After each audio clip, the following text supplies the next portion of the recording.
Joining us now, Congressman 7th District, Central Virginia, Dave Brat. He's running for a third term, and he's in a very close race with his Democratic challenger, Abigail Spanberger. And Dr. Brat joining us now. Thanks for joining us, Dave. We got a lot to go over in a short period of time. This race is frustrating me because I don't want to talk about town hall meetings anymore or substitute teaching. We got a lot of issues. I want to get right to it, Dave, if I may. Let's start with Larry Kudlow yesterday going to the New York Economic Club. He said the single biggest story of this year, 2018, is this economy, he said, which is the greatest economy in the U.S. in a 50-year period. And he referenced a job growth, a GDP. He predicted another 4.5% growth in the next quarter. He said that capital is flowing in bigger quantities that has been seen for a very long period of time. As you know, Congressman, wages are up, jobs are up. We now have more jobs that are available than U.S. workers seeking them. I could go on for 30 minutes. This economy, is this Trump's economy? Is it the Republican economy? What's driving it, Dave? Sure. I mean, it is what it is. We put in tax cuts. The president signed it into law. The White House has been working like crazy on deregulation to get rid of all the clutter that keeps small businesses from starting up and makes businesses more efficient. And the good news is rolling in. We're growing at 4.2, and next quarter is going to be even better. The growth is going up because people are investing in capital equipment. And when you put capital equipment in the hands of people, they become more productive. And so my opponent said the tax cuts are dangerous, wants to get rid of the tax cuts, wants to end Medicare as you know it, which would impose another $32 trillion in government spending. You would have to double the personal income tax rate and double the corporate rate in order to pay for that. And the reason I bring that up is because that is economics. And so my opponent gets an F. That it is disqualifying for someone running for Congress to put policies in play that would put us immediately into recession. And I don't know of any economist who would not agree with that. You see, we had $150 billion in tax cuts, and she's proposing $32 trillion in tax increases over 10. And so that's the difference in policy we're talking about. One got the economy moving. The other one would stop it in its tracks. And so the press never asks the Democrats any serious questions. She never has to answer for any of these policies, which would put us into recession and stop all the progress. Or I just saw a report, Hispanic wages are record high, unemployment record lows for African Americans, Hispanic, kids, women. Every group is benefiting from this. And my opponent says it's not a kitchen table issue. She just has to make up something bad to say about great news. And when you have 100 million Walmart shoppers with surging retail sales reported last 2 weeks, I think that is kitchen table. 100 million Walmart shoppers, record sales. So I don't know why there's a debate on the policy we win. And you're right, you won't hear policy from my opponent, Spanberger, or from the Democrats. Because they don't have it, so they have to revert to just negative ads and process questions or something like that. I don't know what they're up to. Well, I'm trying to get to the policies, and hopefully we'll get your opponent on again soon, and we can go over some of these same issues. Let's stick with the economy for a second. There's another bill going around in the House right now. I want to get your take on it, and it's adding two things to the tax cut that was passed. It's called Tax Cut 2.0, as you know, Congressman, and one phase is making the personal tax cut portion permanent, those sunset after, I think, 84 months. So let's make those permanent. And then there's another piece of it, which is the savings account tax cut, which would be that Americans can put a certain amount of money in their own savings account that's not taxable. Not a 401k, not just savings, just a time deposit. Savings bank, like the old days where, you had a few dollars, you put it in your savings account for a rainy day, and that's how you grow savings, and then banks legitimately have more money to lend out. What do you think of that? I think it's a great idea. You know whose bill that was? Whose? Mine. That's how our local media does, right? That's my bill from last year. and it's in Tax 2.0 as a major piece of legislation. And so part of it's my fault for not getting it out, but the Richmond Times-Dispatch and the local news TV 12, 8, and 6 won't do any news stories on major legislation that affects the country. And so, yeah, I love it. It's part of my HSA logic on the health side. This is savings account. It's one of the major bullet points in Tax Reform 2.0. I'm good friends with Kevin Brady, who is the head of Ways and Means and is putting all this together. And then on the first piece you mentioned as well, making these things permanent, the major Democrats were opposed to our first tax reform because they said it doesn't make it permanent. Now we're making it permanent, and they say they won't vote for that. And so you can see that Democrats are for resistance, not results, every time. It doesn't matter what the policy is. We're producing results, and the Democrats just resist. Well, I love your bill on the savings accounts because when you look at 401ks and things like that, not all working people have that. I mean, some people just have a savings account where you get a little extra money, you put it in your savings, and so that's just taxed. And now if this passes, there's an opportunity to say, look, if you save up to $2,500 of your own money annually and you put that aside for a rainy day like you did, back when I grew up, that's what people did. They put it in your savings account for something that might happen unexpected. Let's get that non-tax. I think that's a great idea. And anybody that understands economics, that's the other thing in traditional banks, that if time deposits goes up, then your community bank, your local bank, they have more money to then lend without tipping them over the top, which means that if you want a line of credit or you have a small business or something, you've got more funds available. That's how the banking system works. I think that's a fabulous idea, and we'll be following it. And, yeah, I mean, there's not a single media organization in Virginia who's tagged this as your bill.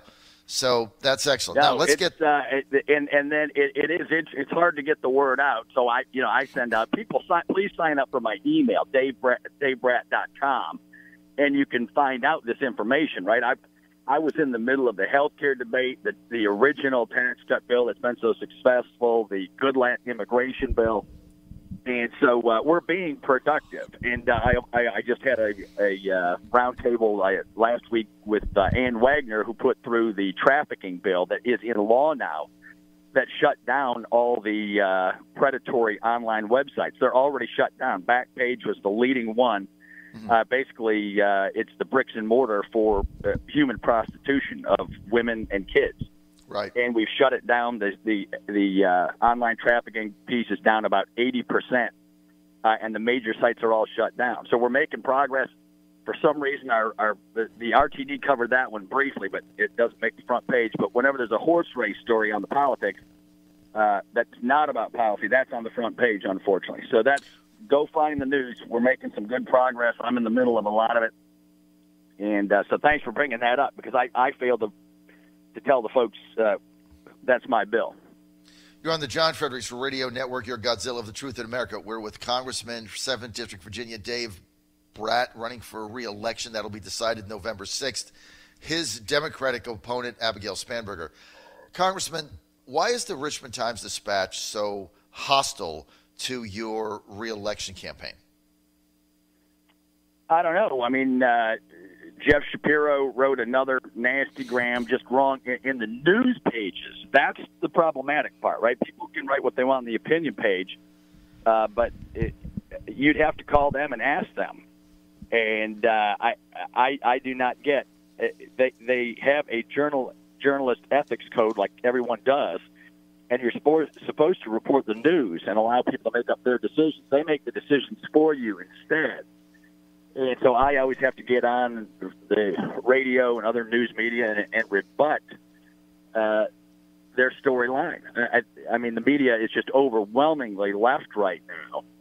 And so I hope people are paying attention to other news sites where they can get news, and go directly to davebrat.com, and I'll shoot you economic analysis that's spot on. All right, you want to sign up for that, go to davebrat.com. Let's get to Chinese tariffs. The president saying, okay, 7 weeks of review and comment is over. We're going to slap another $200 billion on Chinese tariffs. You know what my position is on this, Congressman, is pretty clear. I'm a protectionist, so I'm cheering it. I don't think this is a war that the president can lose because we have a $680 billion trade deficit right now with the Chinese. And also, every time this happens, the Chinese stock market goes down. It goes down for a reason, because investors in China know that without that $680 billion, their economy is in big trouble. However, you've got the, U.S. Chamber of Commerce's and the Tom Donahues of the world running around saying that it's going to hurt consumers and prices are going to go up. What say you? Yeah, well, the White House has been fairly clear that tariffs are a means to an end, and the end is to contain China and their aggressive impulses, right? We have paid, the American worker has paid with their life and their funds. World War I, World War II, and the Cold War. It's our young men and women that put their lives on the line and save the free world. And so we're trying to put pressure back on China, which is the one country above all others who is approaching a $20 trillion economy and does not have a win-win philosophy. They're still a communist regime, and they're stealing our intellectual property. They don't trade fair. The goal is to get tariffs to zero. But in the short run, you're right. Our debt to GDP is about 80%. Their debt to GDP is 250%. So they are more fragile than people think. They have high growth rates because their central government can just dictate what the money supply looks like, what the fiscal policy looks like, et cetera. But if we don't contain their aggression now, we will pay a tremendous price in the future. And so the past presidents have not gotten on them. Obama led from behind. That was the stated foreign policy. And you see where that gets us, right? And so all of this is hurting the American worker in our wages. And so this piece is aimed at keeping our workforce intact, not letting them steal our intellectual property. We need to keep the high-skilled jobs here. We've been giving it away for free for way too long. The president is now making Europe pay part of the bill for this. They haven't been meeting their 2-3% metrics that have been put in place years ago. And so the president's calling them forward. They're up to 3 and maybe headed toward 4%. And then they're true allies again. And so that the goal is not to lose our allies. The press, if you read the press, you'd get it upside down. The goal is to get our allies back, to get tariffs to zero, to have free trade. And it's not just tariffs. You cannot have subsidies. They subsidize everything through communist central government control. Right. And eventually that will collapse. But it'll be like Japan, right? It'll take decades to unwind, and it will. The logic always fails. Central planning fails in the end. So you're in favor right now of the president's tariffs on China? I want them. I've been on the record. I want them to be very targeted. A third of my district is farmers who are getting hit, and so we have to be very careful on where we hit them, how they're targeted, and state our objectives very clearly. But I am in favor of putting pressure on China. Okay, let's stay domestic, and then we'll go foreign policy.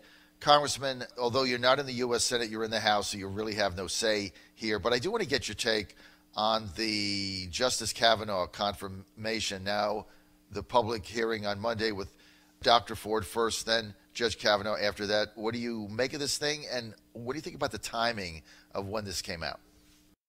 Yeah, well, the timing is just the very, very problematic part. And so we need to let the process go forward. They're going to interview both parties next week, and we'll see how the process unfolds. But Senator Feinstein had all of that information for weeks and did not raise the questions when she had the information in the hearings themselves and waits for 2 days before the final vote. And so I do not understand how you can run a process like that. And usually the Senate is very collegial. In this case, they weren't. They didn't share any of that information with the committee chairs or any of that. And so right now they're just going to go forward, hear from both sides, and that's what they should do. The way the timing worked, did it look like the Democrats were trying to game the system here, or do you think it was just maybe it came together at the last minute, or do you even care to comment at all on that? Yeah, well, the Democrats have made it known. I mean, they're furious at Schumer for not blocking this using any means possible. Right. And so that's their stated objective, right? There's all the talking heads on the left, all the news, the hard left, right? They're using tactics that no one's ever seen, right? I mean, they're threatening businesses. The left is threatening those who they don't agree with. You see it in my town halls. There's a new tone on the hard left. My opponent was asked if I asked her, she was in the front row of the town hall, whether she wants civil debate, and she shook her head and said no. She does not want civil discourse and debate. And so there you have it. And it's right there on tape for everybody to see. And that's pretty shocking. And now you see it at the Senate hearings. You see it from the left candidates all over, right? Constant interruptions, taking over Senate hearing meetings, constant yelling and screaming to bring down the process. That is not the democratic process. Both sides have to allow the process to move forward with rational debate. And the hard left is no longer the Democrat Party of JFK. It's morphed into something very, very different. Well, I tell you what, I'm a one-man gang in trying to bring the civil debate back, but I can tell you it's not very easy to do sitting where I am. So I feel your pain, Congressman, no question about it. Let's get to foreign policy, the Yemenis crisis now. Kids starving, they're cooking leaves for their children. Up to 50,000 Yemenis have died in this civil war. Meantime, the United States and the United Kingdom are backing the Saudi Emirates coalition against the Houthis. A school bus blown up, U.S. bomb, a market blown up, kids dying. We're in the middle of it. It doesn't matter what Pompeo tries to say or Mattis tries to say. Our military-industrial complex here that's right in the middle of this thing. We're advising Saudi pilots on targets. We're refueling their planes. We're selling them the bombs that are blowing up children, and kids are starving and eating leaves. Why are we there? What is your position on it? We're there, as in Syria, because we led from behind for a decade and more.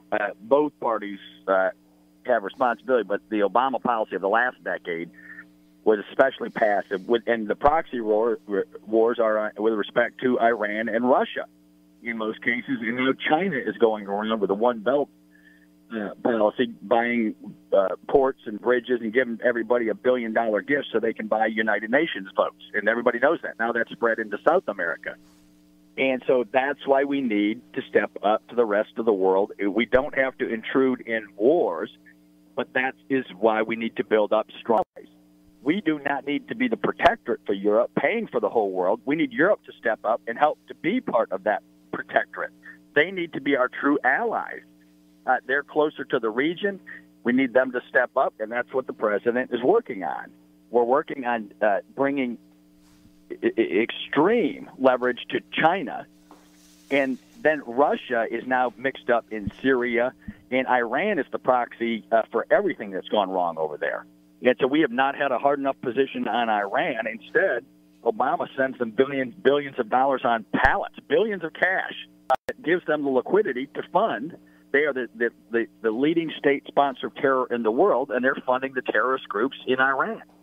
And so that's the major project, right? The tragedies you see unfold at the country level in Yemen and Syria are caused by that greater proxy war going on between the bigger powers. And so you're right, we are involved, and our involvement has to be to work to stabilize that region by bringing Iran back into its proper sphere and trying to bring them into modernity. Their people are highly educated, modern people, but the regime is a fundamentalist autocratic regime, and that's what we need to aim at.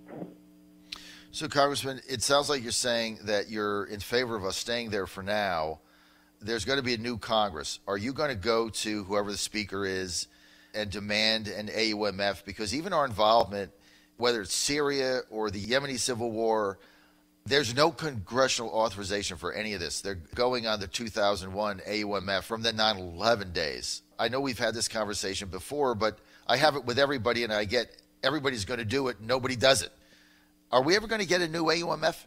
Ever? Yeah, no, we've done it. It's just there's not enough people that will sign on to it. I've signed on to it. I kept my promises. I said I'd do term limits. I put a bill in, and you get 50 votes out of 450.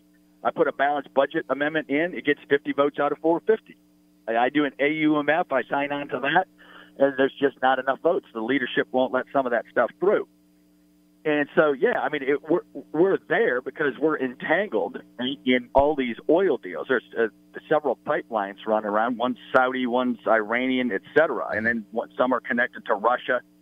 And that's why we got to get the relationship between Germany and Russia straight as well. Mm-hmm. Germany's going to be dependent on Russia if we don't get that relationship tacked down hard immediately. And so that's what we're working on. But you don't do this in a matter of a year. It takes time to untangle the Obama legacy and what leading behind leads to, which is this mess all over the world. Congressman, final question. We have 49 days to the midterms. That's it. So we're now under 50 days. The number one question that you want to ask Abigail Spanberger, your Democratic opponent in this race, what is it? So I'd just like to have her explanation of what she's running on and what it would cost. There's no numbers. I'd like to see some numbers and real plans attached to some ideas she's put out, but there's no numbers and no plans. And then I'd love to see her biography. I'm going to put my bio. I always have my bio out on the web, my full bio. I'd like to see her bio. The voters need to know who she is and what she wants to do. And we don't know any of that yet. Okay, we're out of time. And when I get her on, I will ask her those questions as I've asked you what she has wanted me to ask. So I'm kind of trying to bring the parties together here so we can get some kind of a reasonable debate. And I know that we are going to have a debate sometime in October. Two staffs are still trying to get a date worked out. Congressman, I really appreciate your candor. Thanks for being with us. Go to more information. Go to DaveBrat.com. You can sign up for his newsletter there, DaveBrat.com. Congressman, thank you for being with us.